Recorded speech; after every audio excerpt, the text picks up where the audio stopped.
Very good morning. இன்னொரு புது வீடியோவில் மீட் பண்ண ரொம்பவே ஹாப்பியாக இருக்குது. தமிழில் பார்த்துட்டு வந்திருப்பீங்க.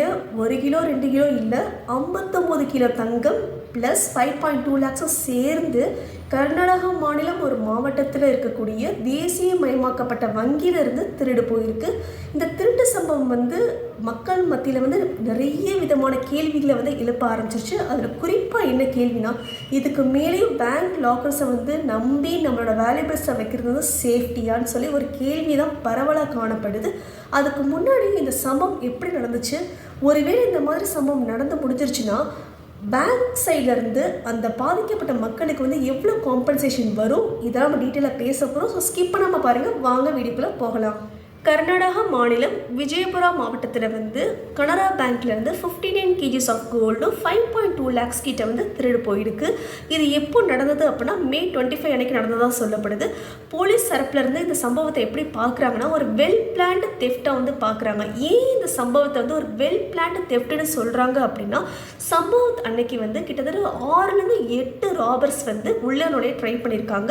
என்ட்ரன்ஸ் கேட்டில் இருக்க லாக்கை மெதுவாக உடைச்சிட்டு அதுக்கப்புறமா உள்ளே போய் என்டையர் அலார்ம் சிஸ்டத்தையுமே ஆஃப் பண்ணிவிட்டு ஒரு ஃபேக் கீ யூஸ் பண்ணி ஒரு பர்டிகுலரான லாக்கரை, அது ஸ்பெசிஃபிக்காக குறிப்பிட்ட ஒரு லாக்கரை மட்டும் ஓப்பன் பண்ண ட்ரை பண்ணியிருக்காங்க.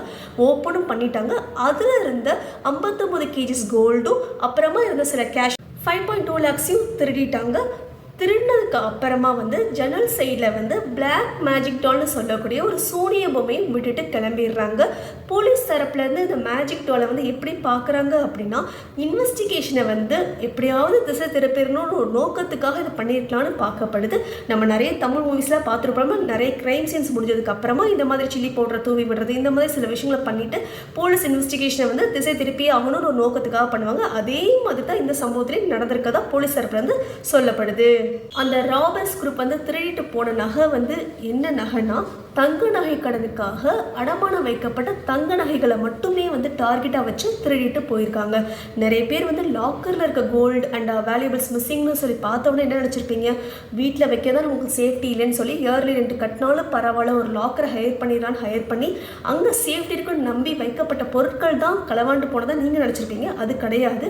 இவங்களோட டார்கெட் என்னன்னா, தங்க நகை கடன் பெறதுக்காக ஓன் கோல்டை ப்ளஷ் பண்ணியிருப்பாங்க பார்த்தீங்களா, அந்த நகைகளை மட்டுமே கான்சென்ட்ரேட் பண்ணி அந்த ஸ்பெஷல் லாக்கர் மட்டுமே ஒரு ஃபேக்கி யூஸ் பண்ணி ஓப்பன் பண்ணி திருடிட்டு போயிருக்காங்க. ஸோ இது ரொம்ப வெல் பிளான்டு தெஃப்டாக போலீஸ் தரப்புலேருந்து பார்க்கப்படுது.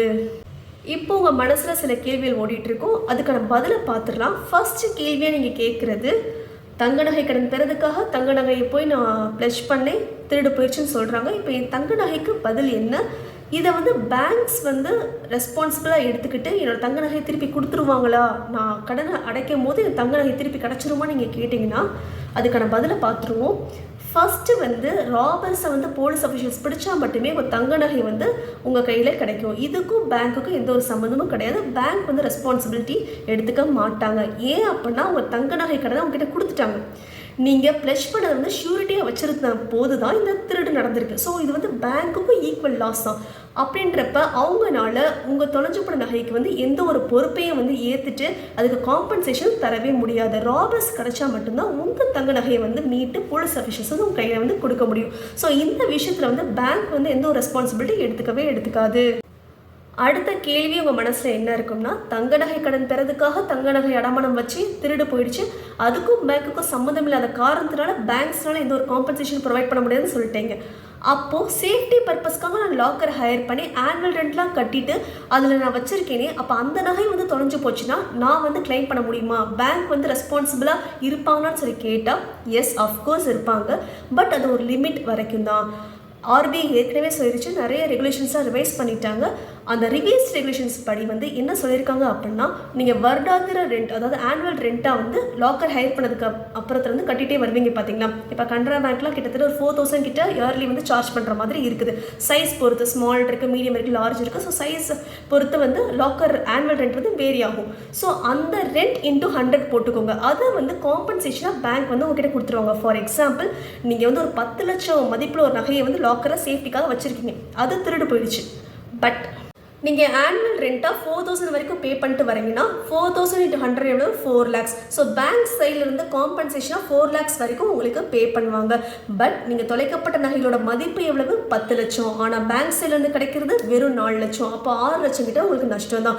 ஆனால் அதுவே வந்து குறைவான தங்கத்தை வந்து சேஃப்டிக்காக வச்சிருப்பாங்க பார்த்தீங்களா, அவங்களுக்கு கண்டிப்பாக லாபம் இருக்கும். 2 லட்சம் வச்சிருந்தீங்கன்னா 4 லட்சமாகவே கிடைக்கும். ஸோ 2 lakhs கிட்ட நீங்கள் ப்ராஃபிட் பார்த்துருவீங்க. ஸோ என்னோட சஜஷன் என்னன்னா, கண்டிப்பாக நீங்கள் பேங்க்ஸில் வந்து வேல்யூபிள் வைக்கிறீங்க லாக்கரில் அப்படின்னா ஒரு 4 லட்சத்துக்கு குறைவாகவே வைங்க. அப்போ தான் இந்த மாதிரி ஒரு அசம்பாவிதம் நடந்தால் கூட உங்களுக்கான அமௌண்ட் வந்து உங்கள் கை தேடி வந்துடும்.